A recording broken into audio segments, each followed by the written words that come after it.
chercher son église. Et si nous ne parlons pas de la part de la personne, l'église restera ici sur terre. L'église a une mission sur terre. Une mission éphémère pour un temps seulement. Mais l'église doit rentrer. L'église doit partir. Le peuple de Dieu doit partir. Et ce sont les ministres de Dieu qui doivent préparer l'église à l'enlèvement. Et si nous ne travaillons pas là-dessus, l'église n'ira pas, bien aimé. Nous sommes venus pour chercher non notre gloire, mais nous sommes venus pour chercher la gloire de celui qui nous a envoyés. Le but du ministère. Quel est le but du ministère? Cela a été bien détaillé par l'apôtre Paul dans le même chapitre, au verset 12. Il a dit, le but du ministère, c'est pour le perfectionnement des saints en vue de l'œuvre du ministère et de l'édification du corps du Christ. Le ministère a des buts. Quand nous parlons de ministère dans l'Église, le peuple doit comprendre que le ministère a des buts qu'il poursuit. Quand Christ a amené des hommes au ciel, quand il leur a communiqué des dons, il avait des buts à atteindre. Dieu ne fait pas quelque chose en vain pour le plaisir de le faire. Mais quand Dieu fait quelque chose, quand Christ a communiqué des dons, il avait des buts qu'il voulait poursuivre. Et Paul nous dira que le ministère a pour but le perfectionnement des saints. Le premier but, le perfectionnement des saints. Qu'est-ce qu'on appelle perfection? C'est la chose qui atteint la maturité, n'est-ce pas? Christ a besoin que les saints puissent atteindre la perfection, la maturité. Ça, c'est le besoin que Christ avait. C'est le besoin que Dieu a pour le ministère. Mais bien aimé, les ministres sont là pour équiper les saints à connaître Christ. Les saints qui viennent à l'église, comment ils doivent être équipés? Ce sont les ministres qui vont les équiper.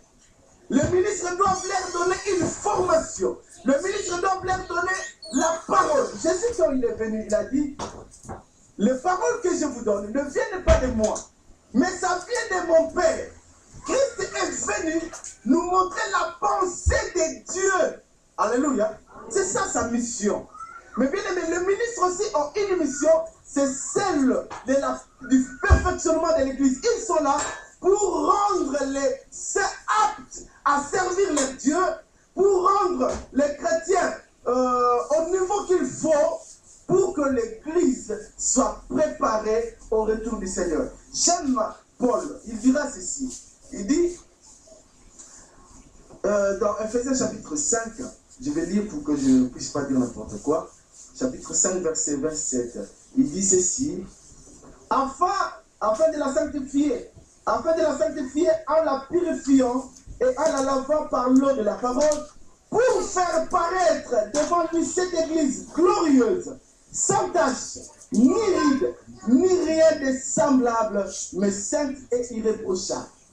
Paul dit, pour faire paraître devant lui cette église qui est irréprochable, sainte, ni ride, mais cette église qui est sainte, irréprochable, glorieuse. Cela veut dire qu'aujourd'hui, l'église a des rides. Alléluia. L'église a des problèmes. L'église traverse des situations bizarres. Mais qui peut faire que l'église soit présentée en ces jours-là sans rides, irréprochable? Ce sont les ministres. Ce sont les ministres qui doivent travailler pour que l'église puisse atteindre le perfectionnement, afin que ces jours-là, quand Dieu regardera son église, qu'il puisse dire, voilà, mon église est irréprochable. Voilà la mission, le but que le ministre a pour l'église.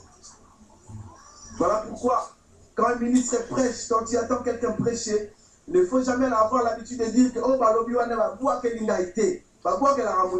c'est pour ton perfectionnement. C'est pour que tu sois perfectionné, sinon le ciel, mais bien aimé, la vérité, comme le monde dit, la vérité blesse. Mais les ministres sont là pour dire la vérité.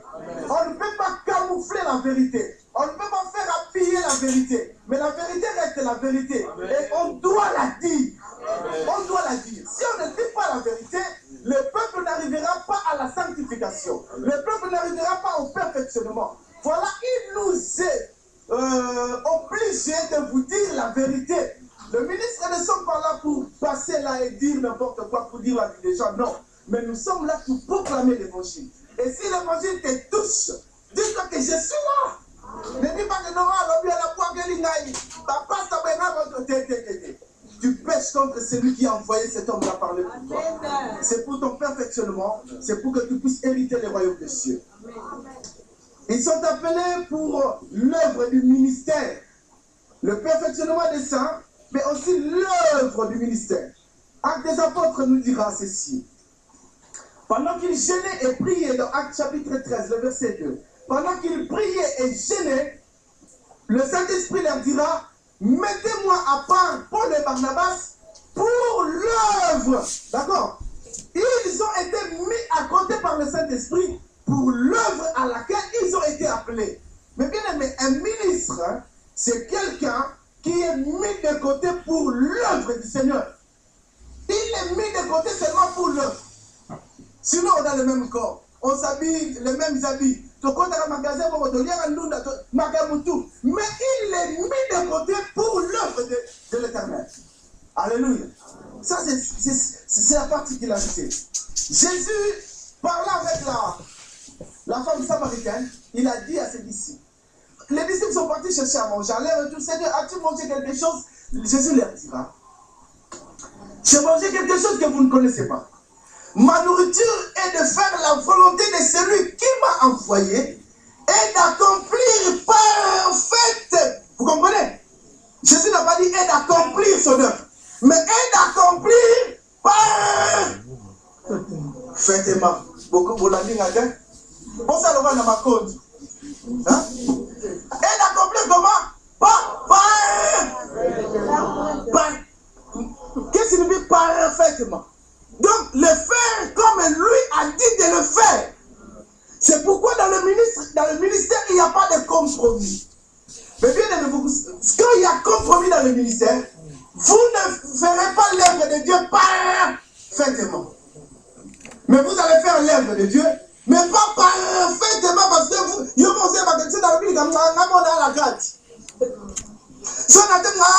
la carte.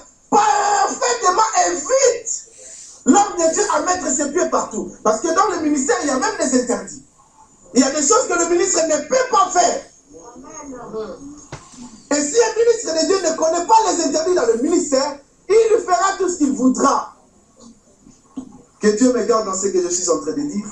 Je ne suis pas spécial, mais par la grâce de Dieu, j'essaie de marcher par la volonté de Dieu. Et que Dieu m'aide à ne pas mettre mes pieds partout. Mais bien aimé dans le Seigneur, ça, je l'ai appris avec mon vieux, mon pasteur. Il me dira, le ministère aujourd'hui est corrompu. Beaucoup de gens sont corrompus. Beaucoup de gens sont corrompus dans leur ministère. Corrompus parce qu'ils voient quelque